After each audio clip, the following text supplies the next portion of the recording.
बोलिए श्री राधा वल्लभ सरकार की जय। सद्गुरुदेव भगवान की जय। ना गुरुरधिकं तत्त्वं ना गुरुरधिकं तपः ना गुरुरधिकं ज्ञानं तस्मै श्री गुरुवे नमः। प्यारे भक्तों, आप सभी ने माता शबरी का पावन चरित्र श्रवण किया नित्य प्रति सत्संग में। एक और रामायण के परम भक्त हुए और उनका नाम था श्री जटायु। प्यारे भक्तों, श्री जटायु महाराज के जीवन से भी हमें एक शिक्षा मिलती है। तो संक्षिप्त में ये कथा भी हम श्रवण करेंगे।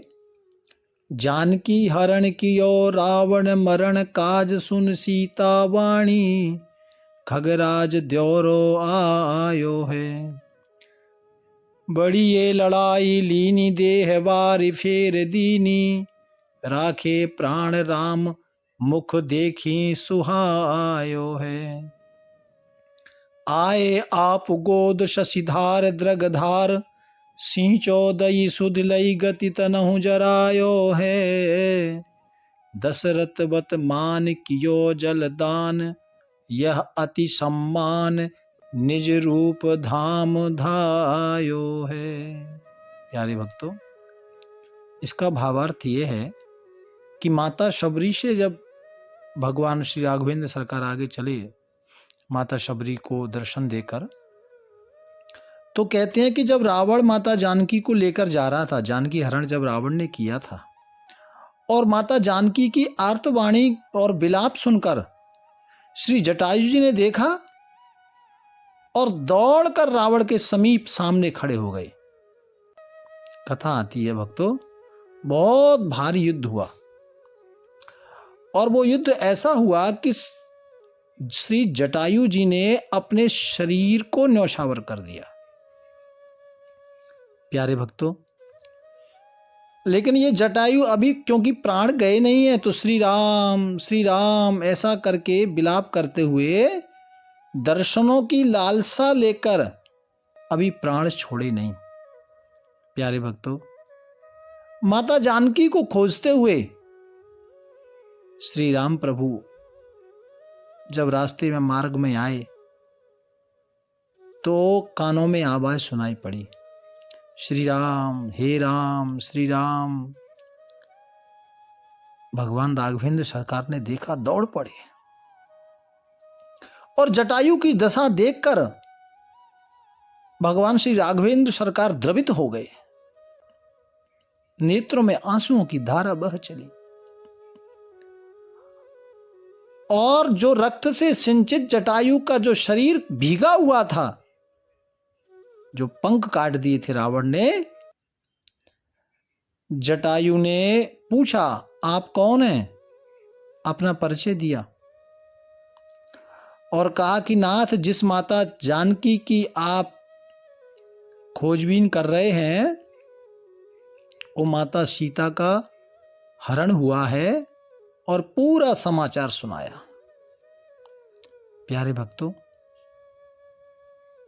भगवान ने कहा कि आपने तो पूरा समाचार मुझे दिया और बहुत ही पुण्य का काम किया है, बताइए मैं आपकी क्या सेवा करूं। प्यारे भक्तों, श्री जटायु जी का जो शरीर है, जो गर्दन है, भगवान के गोद में रखा हुआ है और भगवान रो रहे हैं। जटायु को लाड़ लड़ा रहे हैं, अत्यंत सम्मान दिया है। प्यारे भक्तों,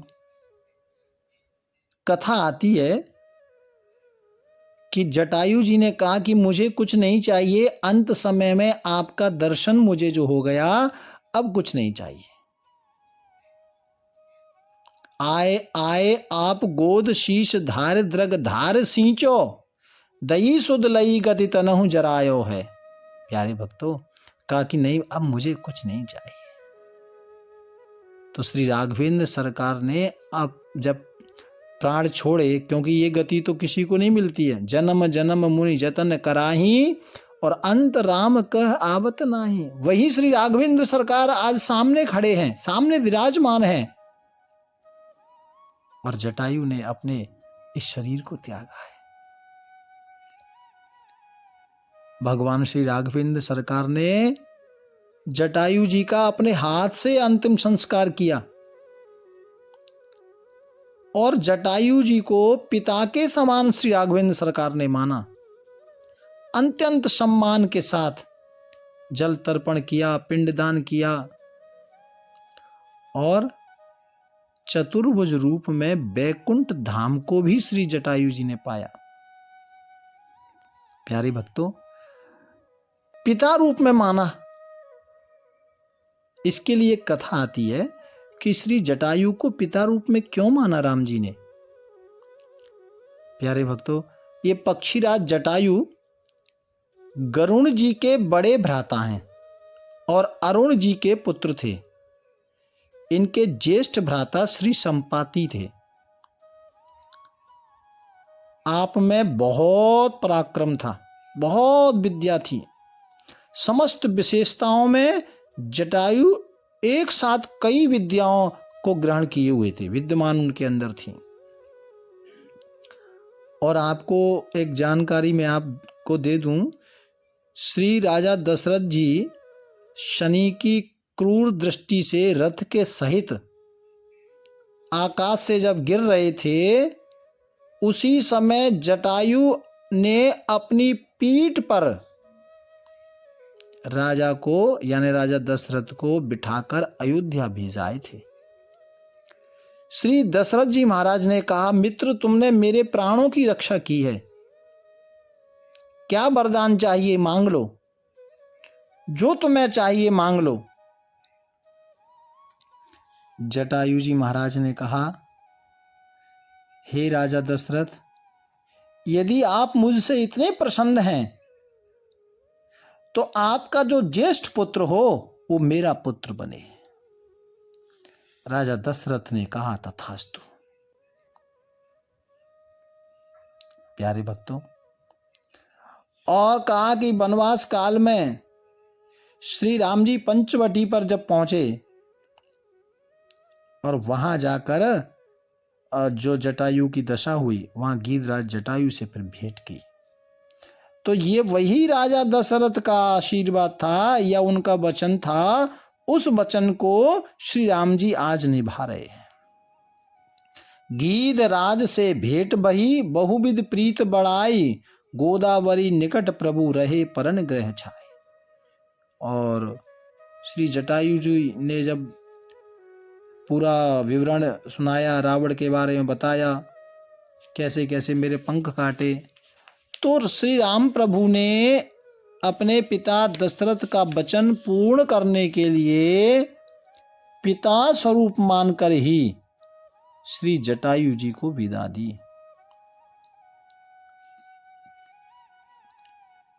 इस कथा में एक बड़ा रहस्य छुपा है भक्तों। ये कथा मैं आपको क्यों बता रहा हूं? इस कथा में ये रहस्य छुपा है कि भगवान के लिए श्री जटायु जी ने अपने प्राणों को न्यौछावर कर दिया। इसका एक मतलब ये भी है कि भगवान की सेवा में आलस नहीं। दूसरा, धर्म के लिए प्राण भी जाए तो संकोच नहीं करना चाहिए, और श्री जटायु जी ने यही किया। इसीलिए पिता के समान पूरा दाह संस्कार किया। और इनके मंगल मरण पर परम पूज्य श्री गोस्वामी दास जी लिखते हैं, कह अंगद विचार मन माह्यू, धन्य जटायु सम कोई नाही, राम काज कारण तनु त्यागी, हरिपुर गयहु परम बड़ भागी। गीध अदम खग आमिष भोगी, गद दीनी जो जांचत जोगी। जो गिद्ध की जो जाति होती है ना, वो बड़ी अधम होती है। इनका भोजन भी बहुत गंदा होता है, लेकिन इतनी अधम जीव बन करके भगवान ने उनको वैकुंठ में बसाया, परम गति उन्होंने पाई। क्यों? इसलिए कि जो भगवान के लिए करता है, भगवान उससे मुंह नहीं मोड़ते, भगवान भी उसके लिए कई गुना करते हैं। तो ये कथा मैंने आपको सूक्ष्म में इसलिए सुनाई क्योंकि जीवन में कभी भी राम कार्य कर पड़े उसमें पीछा नहीं होना चाहिए। धर्म कार्य में प्राण भी जाए उसमें पीछे ना हटें। ये कथा हमें, श्री जटायु जी की ये कथा हमें यही शिक्षा देती है। और मुझे लगा कि सूक्ष्म में आपको ये कथा सुनाऊं क्योंकि इससे ये संदेश हमें मिल रहा है। प्यार से बोलो राधे राधे राधे राधे राधे।